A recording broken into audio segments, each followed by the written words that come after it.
Américas no Ar. Oferecimento Landfi. Envie dinheiro rápido e fácil para o Brasil.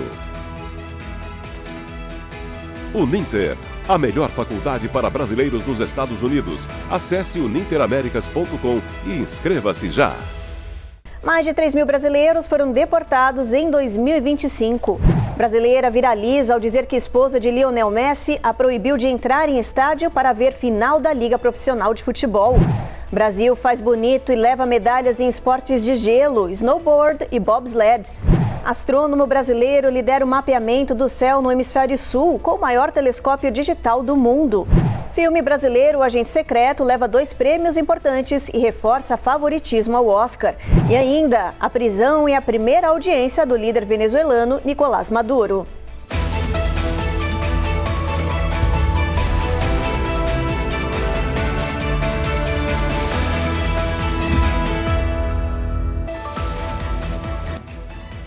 Olá, o Jornal Américas no Ar está começando.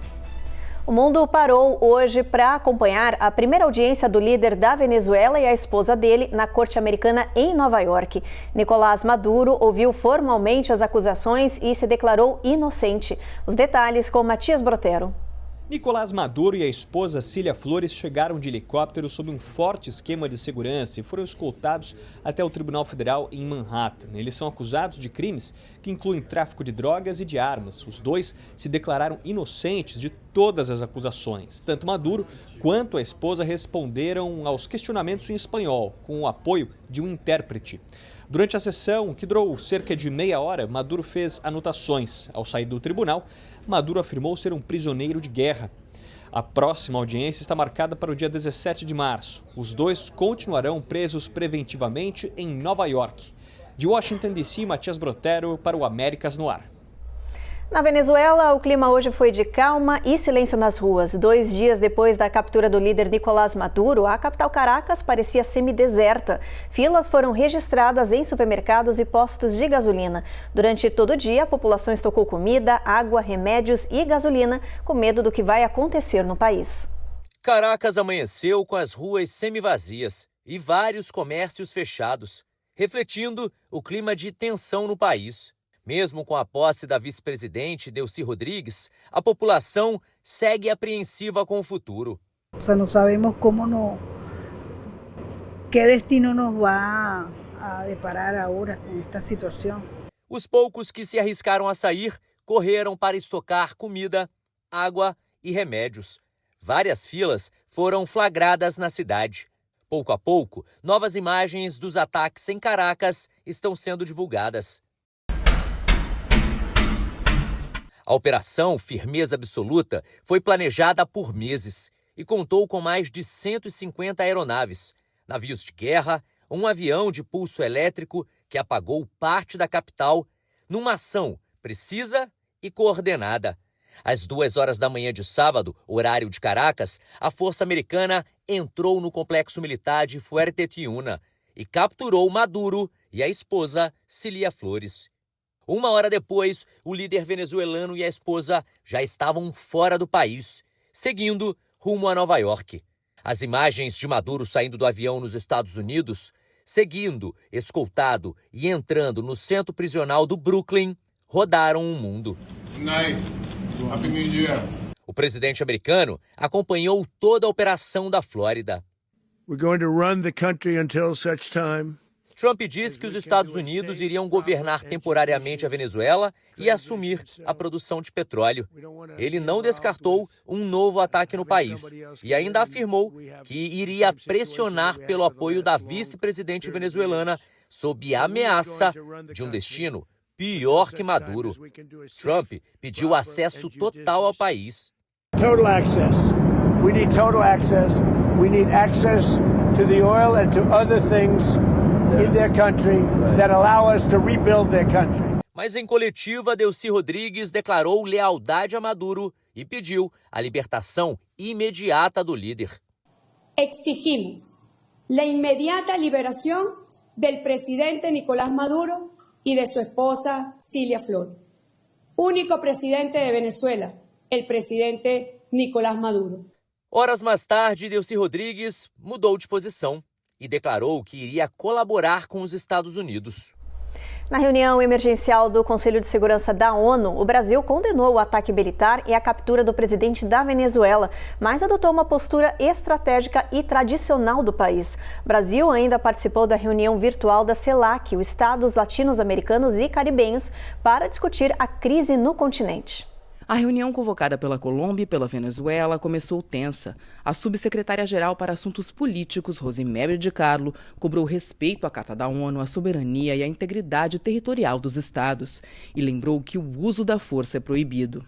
No mesmo tom, vários países condenaram a ação militar na Venezuela. O Brasil também criticou a ação, mas manteve sua linha tradicional de política externa, sem confronto direto com os Estados Unidos, enquanto outras nações adotaram posições mais moderadas. Apesar da pressão, o embaixador dos Estados Unidos, Mike Waltz, manteve a posição do governo. Disse que a ação foi uma operação policial com apoio militar para prender um narcoterrorista e negou que houvesse guerra ou ocupação. Sobre a imunidade presidencial, Waltz lembrou que mais de 50 países, incluindo os Estados Unidos, não reconhecem Maduro como líder legítimo. O encontro emergencial foi apenas para discutir a crise e não resultou em resolução.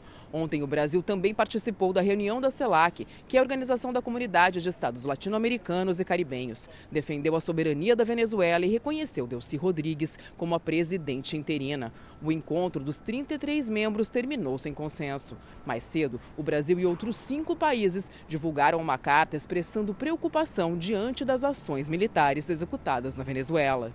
A reunião do Conselho de Segurança da ONU em Nova York serviu principalmente para conter a tensão. Não era realista esperar uma solução imediata, pois as grandes potências têm interesses opostos. O Brasil adotou uma posição coerente com sua tradição diplomática, defendendo seus princípios básicos, principalmente a soberania dos Estados e rejeitando o uso unilateral da força. É uma postura juridicamente consistente. O conselheiro de Donald Trump, Jason Miller, atacou o presidente Lula em uma publicação no X, o antigo Twitter. Miller reagiu com um palavrão contra o líder brasileiro e compartilhou a reportagem que Lula classificou os bombardeios na Venezuela e a captura de Nicolás Maduro como uma linha inaceitável. O conselheiro do governo dos Estados Unidos declarou ainda que agora todo mundo já sabe qual é a posição verdadeira do Brasil nessa história. Na publicação, Lula afirmou que a operação representa uma grave afronta à soberania venezuelana e cria um precedente perigoso para a comunidade internacional. Segundo o presidente brasileiro, o uso da força lembra os piores momentos de interferência na América Latina. O Itamaraty não respondeu à publicação americana. No próximo bloco, mais de 3 mil brasileiros foram deportados em 2025. O último avião chegou em 31 de dezembro. E ainda, a Iowa se junta a mais de 25 estados com leis que proíbem celular ao volante com multas pesadas.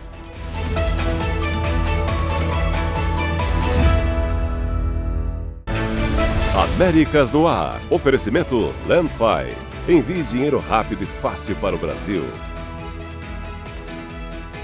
Uninter. A melhor faculdade para brasileiros nos Estados Unidos. Acesse uninteraméricas.com e inscreva-se já.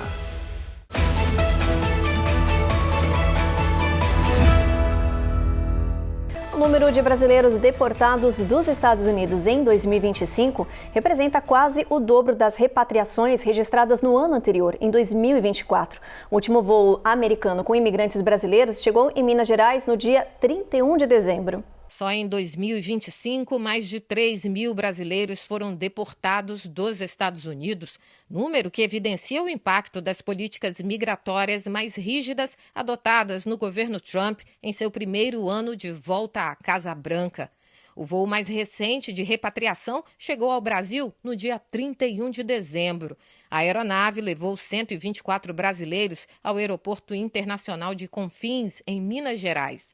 O grupo de deportados foi recebido por uma comitiva do programa Aqui é Brasil, do governo federal, que oferece alimentos, kits de higiene, atendimento médico e psicológico, além de apoio para seguir em viagem até suas cidades de origem. O governo americano prometeu ampliar as deportações em massa neste novo ano de 2026. A expulsão de imigrantes sem documentos ou com histórico criminal foi uma das promessas de campanha do presidente norte-americano Donald Trump. O Departamento de Justiça norte-americano entrou com uma ação contra o estado da Virgínia.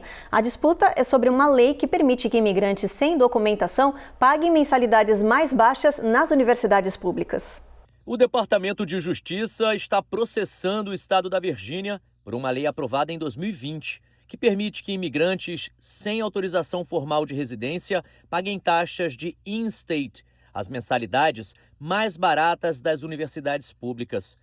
O governo Trump alega que para ter o direito ao benefício, o estudante precisa morar no estado por pelo menos 2 anos. O governo federal alega que a medida é ilegal, porque discrimina cidadãos americanos de outros estados, que são obrigados a pagar as mensalidades mais caras, as chamadas out of state. A administração Trump já havia aberto processos semelhantes na Califórnia e em Illinois. E em junho, um juiz federal no Texas bloqueou uma lei parecida. Agora, a disputa na Virgínia pode definir o futuro desse tipo de benefício educacional em todo o país. A Guarda Nacional vai deixar 3 grandes cidades americanas, Chicago, Los Angeles e Portland, nesta semana. O anúncio foi feito pelo presidente Donald Trump em uma publicação nas redes sociais na virada do ano. Segundo ele, as tropas podem ser enviadas novamente em outro momento se o governo achar necessário. E alertou que será de uma forma muito diferente e mais forte. A decisão vem dias depois de a Suprema Corte bloquear o envio da Guarda Nacional para Chicago, onde o governo queria reforçar a proteção aos agentes do ICE. A retirada foi bem recebida pelo Procurador-Geral da Califórnia, que disse em nota que o estado estará pronto para os desafios que vierem pela frente. Em Iowa, entrou em vigor a lei Hands-Free, que proíbe motoristas de usar celular ao volante. Cerca de 25 estados como Califórnia, Nova York, Geórgia, Washington e Flórida possuem leis similares. Quem for pego dirigindo com o celular vai receber uma multa de $100.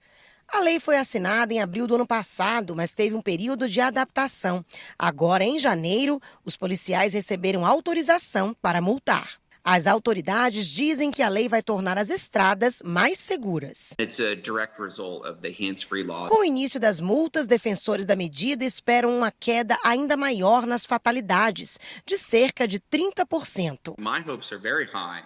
To see even more than 30% of a reduction in fatalities. As penalidades variam: $100 por segurar ou tocar no celular, $500 se a infração causar ferimentos, $1.000 se resultar em morte. Iowa se juntou a mais de 25 estados, como Califórnia, Nova York, Geórgia, Washington e Flórida, que possuem leis similares de uso do celular ao volante. O sargento Wilson lembra que a lei não proíbe o uso do celular, apenas o uso incorreto. Você pode usar o telefone, mas do jeito certo, sem estar na sua mão. A seguir, astrônomo brasileiro lidera o mapeamento do céu do Hemisfério Sul com o maior telescópio digital do mundo. E você vai ver também que o Brasil fez bonito neste final de semana e levou medalhas em esportes de gelo, snowboard e bobsled.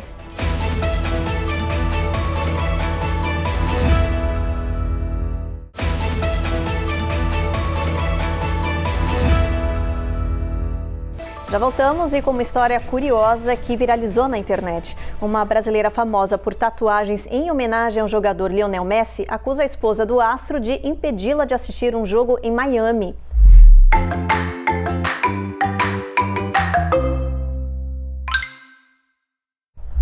O caso aconteceu em dezembro, durante a final da MLS, que é a maior liga de futebol dos Estados Unidos, mas só viralizou agora. A modelo Suzy Cortez diz que foi barrada de assistir o jogo do Inter de Miami após um suposto pedido de Antonella Roccuzzo, que é a esposa de Lionel Messi. Segundo a brasileira, a segurança impediu a entrada no estádio e mais tarde Suzy descobriu que estava bloqueada em todas as redes sociais ligadas ao jogador e à família. Ela disse ter se sentido humilhada e afirma que ninguém deveria ser impedido impedido de assistir a um jogo por questões pessoais. O caso viralizou nas redes sociais e dividiu opiniões, reabriu o debate sobre limites entre a vida privada dos atletas e decisões em eventos públicos. Suzy ganhou projeção internacional ao longo dos anos por demonstrar admiração pelo craque argentino e se tornou uma figura frequente na mídia esportiva de entretenimento. Até agora, Messi, Antonella e o Inter de Miami não se pronunciaram sobre essas acusações. E o Brasil conquistou pela primeira vez na história uma medalha na Copa do Mundo de snowboard. Patty Burgerner garantiu o bronze na etapa do Canadá na prova de halfpipe da temporada 2025-2026. O brasileiro ficou em terceiro lugar com uma performance bastante elogiada. O ouro foi para Valentino Gusselli, da Austrália, e a prata para David Hablutzel, da Suíça. Esse é o primeiro pódio de Burgerner na temporada. Ele já havia ficado em quarto no Chile e em 13º nos Estados Unidos. A próxima etapa acontece entre os dias 7 e 10 de janeiro em Aspen.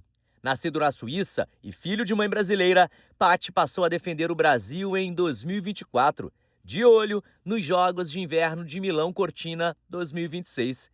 Aos 31 anos, ele tem 2 medalhas de campeonatos e já foi finalista olímpico em 2018 e 2022. Essa foi a primeira vez que ele conquistou uma medalha na Copa do Mundo de snowboard. E falando em gelo e medalhas, 2 brasileiros também brilharam neste final de semana, mas na Copa América de Bobsled. Edson Bindilatti e Rafael Souza conquistaram a medalha de bronze na disputa em dupla, que aconteceu no estado de Nova York. Os brasileiros fizeram 2 descidas consistentes com o segundo melhor tempo em ambas as tentativas. O ouro ficou com a dupla dos Estados Unidos e a prata com o Canadá. Em quarto lugar ficou outra dupla brasileira, Gustavo Ferreira e Luiz Baca. A boa fase da equipe fortalece a campanha brasileira rumo a uma vaga nos Jogos de Inverno de Milão-Cortina.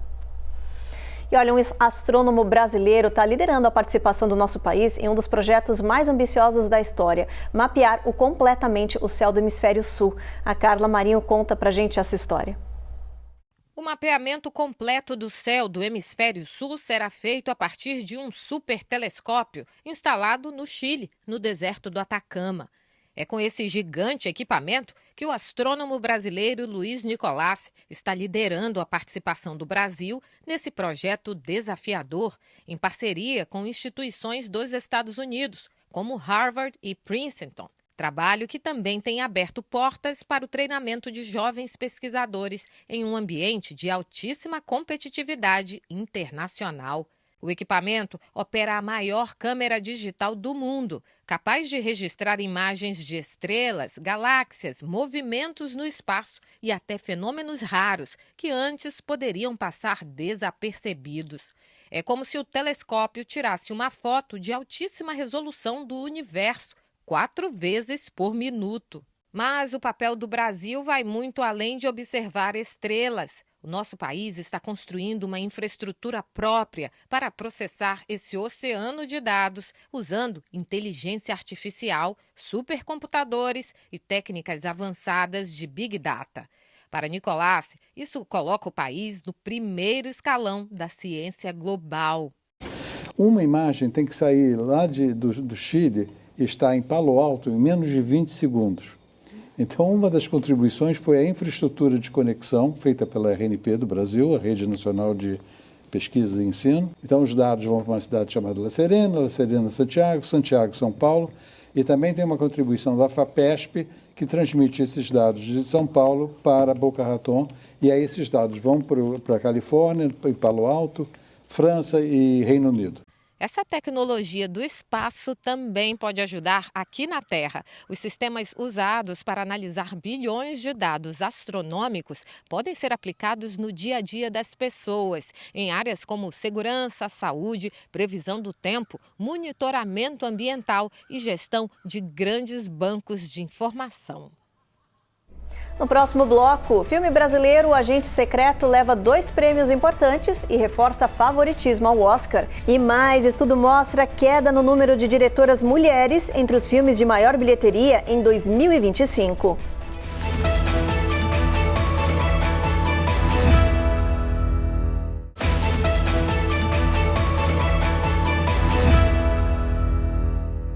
Dezenas de funcionários da FEMA, a Agência Federal de Emergência, que é equivalente à nossa Defesa Civil, foram demitidos por e-mail no dia 31 de dezembro. A decisão levantou preocupação em pleno período de alta em desastres climáticos. Cerca de 50 trabalhadores da FEMA receberam a notícia de que seus contratos não seriam renovados no último dia do ano. Esses profissionais fazem parte das equipes de resposta e recuperação. Eles são os primeiros a chegar a áreas atingidas por furacões, enchentes, incêndios e outros desastres. Segundo a agência, esses cargos são temporários e variam de acordo com a demanda. Ao todo, cerca de 8.000 funcionários trabalham nesse modelo em contratos de 2 a 4 anos. Historicamente, a FEMA costuma renovar esses acordos, mas desta vez a decisão foi diferente. Fontes dizem que os cortes podem continuar, o que gera preocupação entre especialistas, já que esses profissionais são essenciais nas primeiras horas após um desastre. Para muitos, a dúvida agora é como a agência vai manter a mesma capacidade de resposta em um ano que promete mais eventos climáticos extremos. As chamadas King Tides ou marés altas provocaram alagamentos em Marin County, na Califórnia. Ruas sumiram, carros ficaram ilhados e moradores foram surpreendidos pela água que subiu muito rápido. Foi uma manhã de caos em Corte Madera, onde ruas inteiras desapareceram sob a enxurrada provocada pelas King Tides, as marés altas, e pelo avanço das tempestades recentes. O condado alertou que foi uma combinação de marés altas e tempestades que tornou a situação ainda mais perigosa. Elas podem causar muito estrago. De repente, você vê alagamentos nas áreas mais baixas, disse Lane Hendricks, porta-voz do condado. Em outras partes da região, diversas rodovias também ficaram debaixo d'água. Os motoristas ficaram presos. As autoridades alertam que as marés devem ficar ainda mais altas nos próximos dias e pediram atenção aos moradores. Em Little Creek, a população ainda realiza a limpeza da região, que foi atingida por uma forte chuva com a inundação do rio local. A correnteza violenta arrancou tudo que viu pelo caminho e invadiu casas em questão de minutos. Muitos moradores foram pegos de surpresa, inclusive Matthew Carreira, que estava internado no hospital se recuperando de um infarto quando soube que a enxurrada havia levado a sua casa. Agora, com mais chuva prevista, a comunidade se mobiliza, erguendo barreiras de sacos de areia ao redor das casas mais expostas, tentando criar uma defesa contra um possível novo transbordamento. Mais de 50 casas foram danificadas no condado de San Bernardino e pelo menos uma dezena está interditada em Little Creek. Um centro de assistência foi aberto para apoiar as famílias que perderam tudo. As autoridades alertaram que mais tempestade está a caminho. Vamos dar uma olhadinha na previsão do clima, ver como é que vai estar amanhã em boa parte aqui do país. A gente começa por Boston, por lá tem tempo encoberto, tem ventania em Nova York e em Washington. Nova York, mínima de 29, máxima de 46 graus. O mesmo cenário em Charlotte, mínima de 45. Atlanta não tem previsão de sol por lá, apenas nuvens. Tampa, o mesmo cenário. Miami vai chover com um pouquinho de sol ao longo do dia, mínima de 59, máxima de 79 graus. Houston, tempo encoberto. Brownsville, apenas nuvens. San Antonio, vento, mínima de 59, máxima de 87 graus. Em Albuquerque, a gente tem tempo encoberto. Phoenix, nuvens também, mínima de 48. Los Angeles, mínima de 51. Las Vegas, tempo encoberto também. São Francisco vai chover ao longo do dia, com mínima de 49, máxima de 56 graus. E olha, um novo estudo está mostrando pra gente aí uma coisa curiosa, que o número de mulheres dirigindo os filmes de maior bilheteria em Hollywood caiu de forma acentuada em 2025. A pesquisa aponta que grandes estúdios não contrataram nenhuma diretora para suas principais produções. Um levantamento recente mostra que apenas 9 dos 100 filmes de maior bilheteria nos Estados Unidos em 2025 foram dirigidos por mulheres. É uma queda significativa em relação a 2024, quando elas representavam 13% dos diretores. Agora, esse número caiu para 8%. O estudo destaca que 3 grandes estúdios, Paramount, Warner Brothers e Lionsgate, não contrataram nenhuma diretora para os filmes analisados. Segundo os pesquisadores, a redução não tem relação com a falta de talento. Pelo contrário, os filmes dirigidos por mulheres receberam avaliações de críticos iguais ou até superiores do que as produções dirigidas por homens. O relatório levanta um alerta sobre a representatividade na indústria e reforça a importância de oportunidades iguais para novas diretoras em Hollywood. E o cinema brasileiro voltou a fazer história neste final de semana nos Estados Unidos. O filme O Agente Secreto, de Kleber Mendonça Filho, acumulou 2 prêmios importantes em apenas 2 dias e reforçou o favoritismo na corrida pelo Oscar. No sábado, o longa foi eleito o melhor filme em língua não inglesa pelo National Society of Film Critics e ainda apareceu como segundo melhor filme do ano. Wagner Moura ficou em segundo lugar como melhor ator e Kleber Mendonça também foi premiado em roteiro. No domingo, a consagração continuou. O Agente Secreto venceu o Critics' Choice Award como melhor filme internacional, um dos principais termômetros do Oscar.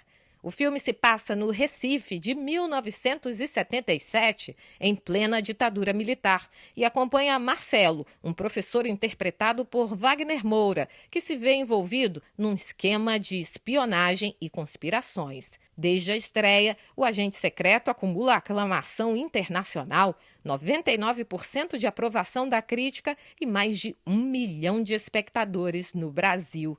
Agora, o filme chega à reta final da temporada como um dos favoritos ao Oscar de melhor filme internacional. Bacana, né? Bom, o Jornal Américas no Ar então termina agora. A gente agradece a sua companhia e te espera novamente na próxima edição. Até lá!